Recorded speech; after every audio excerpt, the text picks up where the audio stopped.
De la culture à Marseille, le top du top. C'est-à-dire, il y a le MUSEM qui a été créé, le lieu le plus joli de la ville. Même moi qui suis marseillais, j'arrive à redécouvrir ma ville une deuxième fois. Après, il y a la Villa Méditerranée, qui est un deuxième espace qui est dans Marseille.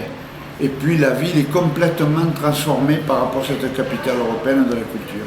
Donc Marseille, moi je ne dirais pas capitale européenne de la culture, je dirais capitale européenne de l'être humain. Voilà, capitale européenne de l'être humain. Parce que s'il y a le monde entier qui est autour de la ville. Bonjour monsieur. Bonjour. Au niveau de l'architecture, qu'est-ce que ça a modifié? Ah, le vieux port est tout modifié, il y a tout le vieux port qui est modifié, il y a tout le quai des Belges, le quai de Rive-Neuve et le quai du port est transformé complètement. C'est magique. Mais magique de chez magique. Une question pertinente, est-ce que les populations des quartiers nord marginalisées ont été incluses dans cette manifestation culturelle? Alors il y en a beaucoup qui ont été inclus, mais beaucoup qui n'ont pas voulu participer parce que financièrement personne n'a reçu d'argent, moi le premier. Et ça c'est un peu désolant parce que c'est vrai que Marseille, capitale européenne de la culture, c'est bien, mais on voudrait que ça continue en 2014 quand même. On ne voudrait pas qu'en 2014 il n'y ait plus de budget pour les institutions et pour les associations culturelles, sportives ou sociales.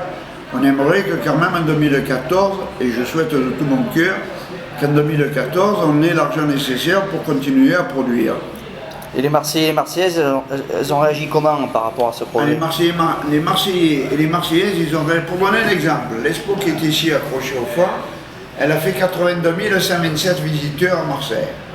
C'est-à-dire plus que les rencontres d'art en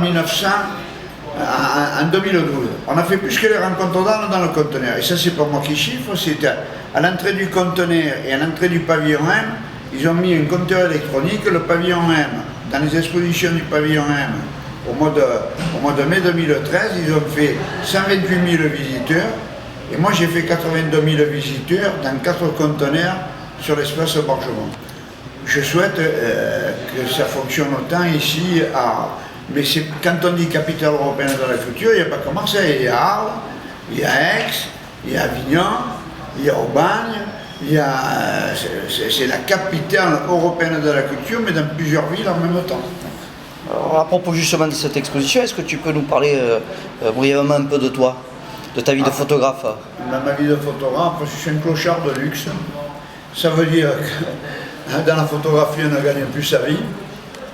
Mais ce que les gens faudrait qu'ils comprennent, enfin surtout ceux qui ont l'argent, il faut qu'ils aident les photographes, pas moi en particulier, mais tous les photographes, pour qu'ils puissent continuer à produire. Parce que qu'est-ce qui fait rêver les gens? C'est ceux qui assurent les cimaises. Et si on n'a plus les moyens de produire, non, monsieur, elle n'est pas en vente la poussette. Hein. Elle n'est pas en vente. Voilà. Voilà. Bon ben merci. Merci et bonne journée.